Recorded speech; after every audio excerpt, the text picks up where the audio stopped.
I remember the first time I dreamt about it. I was only 8 years old. Of course, I didn't think much of it back then. I thought it was just a normal dream, but it wasn't. Because I kept dreaming about it every year, 3 or 4 times a year. The same exact scenario, no more, no less. Fast forward. I'm 24 years old now, in the year 2000. When I turned 17, that's when I realized this wasn't just an ordinary dream. The scenario kept repeating. Even when I turned 20, I still kept dreaming about it. But I didn't know why. I had been dreaming about it for almost 12 years. Here's what I would see in my dream. There's a big white house, lots of trees, and a shadow of a child looking out a window. I can't see the child's face, it's just a shadow. But deep inside, I know it's me. Yes, I know that shadow is me. Every time I wake up, that's the first thing that comes into my mind. I was the child in that window. But again, it's just a shadow. The child is staring out the window, crying. And every time I wake up from that dream, my chest hurts. It feels like a nightmare is suffocating me. When I was 21, I gave birth to my first child, a baby girl. She was born with a birthmark on her chest. That time, I had the dream again, same as always. I was in the hospital after giving birth, and the dream returned. But this time, something new happened. It was more intense, scarier than before. Even now, as I write this, I'm shaking. The dream? The child, just a shadow, was crying at the window. I thought I'd wake up there because that's usually where I do. But I didn't. While the child was crying, a man suddenly grabbed her. He was also just a shadow, but I knew who he was. He was the father of the child. I don't even know how I knew, but I just did, even though he was only a shadow. He threw the child to the floor, started kicking her, and then stabbed her in the heart with a knife. The child looked at me, crying.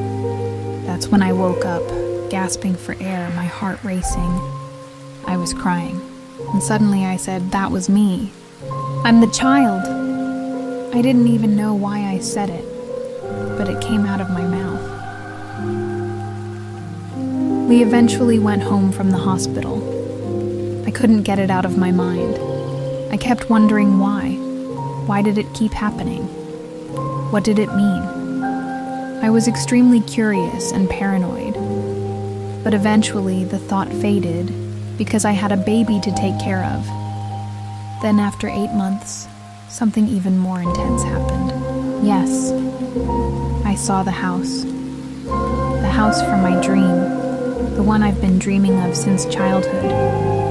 I saw it in real life, and it happened unexpectedly. My daughter was turning 1 year old, and I needed to prepare for her first birthday and baptism. I ordered a dress from an online live seller and said I'd do a meetup, since we were going to SM and would be passing by their area anyway. I told my husband I'd go ahead while they wait at SM. He put me in a tricycle. I was sitting behind the driver, so I could see the road clearly. While we were riding, I suddenly saw it. The big house from my dream. We passed by it. I didn't even know how to react, but my mouth just said, "That's the house." I quickly told the driver to stop and let me off. I ran back to the house. I was so shocked.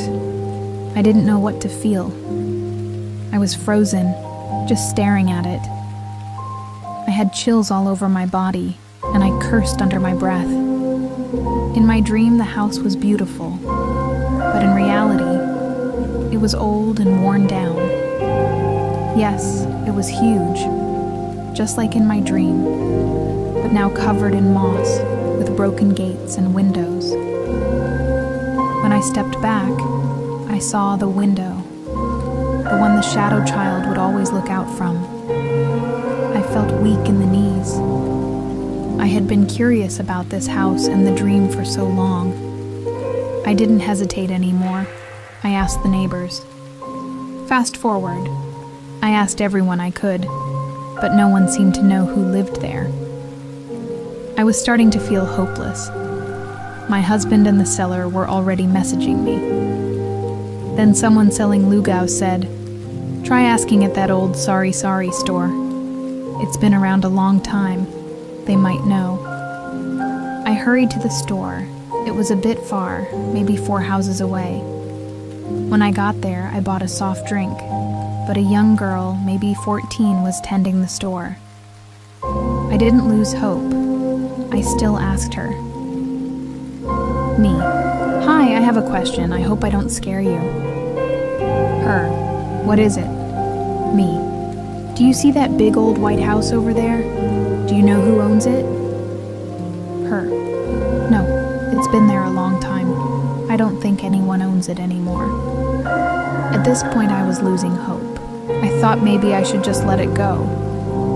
But fate had other plans. It wanted me to know the truth. Suddenly, the girl's grandmother came out of the store. "Grandma, why, child, why are you asking about that house?" I quickly responded. Me. "Ma'am, it's a long story, but do you know who lived there?" Grandma. "I'm 84 years old. That house has been there since I was a kid. I was maybe in my 20s when an 8-year-old child was killed there. That's why some people even avoid walking past that gate. But why do you ask?" Me.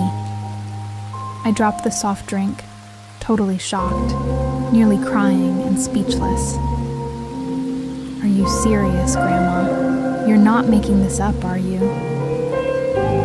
That's all I could say, my heart pounding so hard. I started dreaming of that house when I was 8 years old. I remember it clearly. I'll never forget. Grandma. "Why would I make it up? That house is known around here, but only a few remember what happened. It's been so long. No one's lived there since I was maybe in my 50s. The couple who lived there left, but I don't think they sold the house. The child's father wasn't jailed. They just up and left, and it stayed that way." Me. "Do you know how the child was killed?" I didn't even know why I asked. It just came out. Grandma. "They said the child was stabbed in the heart with a knife, but others said it was a heart attack. I don't believe that. We all knew the child was murdered. They said the child had mental issues, so the father killed them." Me. I couldn't speak. I just sat down and took a deep breath. "Because I have a birthmark under my nipple. When I was a kid, I thought it was dirt or a scab, but I've had it since birth. I also have a heart condition. There's a blockage that makes it hard for me to breathe. I've been exempt from PE since forever. And my daughter, she was also born with a birthmark on her chest. I didn't tell Grandma about the dreams or the birthmark. I just wanted to leave." Grandma. "Why are you asking, child? Do you know the owner?" It's been a long time since anyone asked about that house, but everyone has a different version of the story. I just know what really happened. Me. "Thank you, Grandma. Thank you so much." I left and went back to the house. I said goodbye to it, even though I was still shaking. I said, "Whatever connection we have, I don't want it anymore. I'm scared. I just want peace. I hope you do too." Then I ran to the tricycle station to finally get my order. As we drove off, I felt like something was watching me from behind. Fast forward, I couldn't get that moment out of my head. My mind was racing. I started thinking maybe someone would try to kill me, stab me. I was so disturbed, I went to a psychiatrist. I told them everything, and I was prescribed medication because I was starting to have panic attacks. I couldn't even hold or look at a knife. Eventually, someone advised me to let go, to release the past. Then I got pregnant again, with my second child. That's when I began focusing only on my 2 kids. Nothing else mattered. Now I'm 24 years old. 4 years have passed. Since I discovered the truth about that house and saw it for myself, I've never had that dream again. Not once. Not even a shadow. I hope it stays that way. I have a heart condition and a birthmark on my chest near my heart. I feel like I was that child. No, I'm sure of it. I really was that child.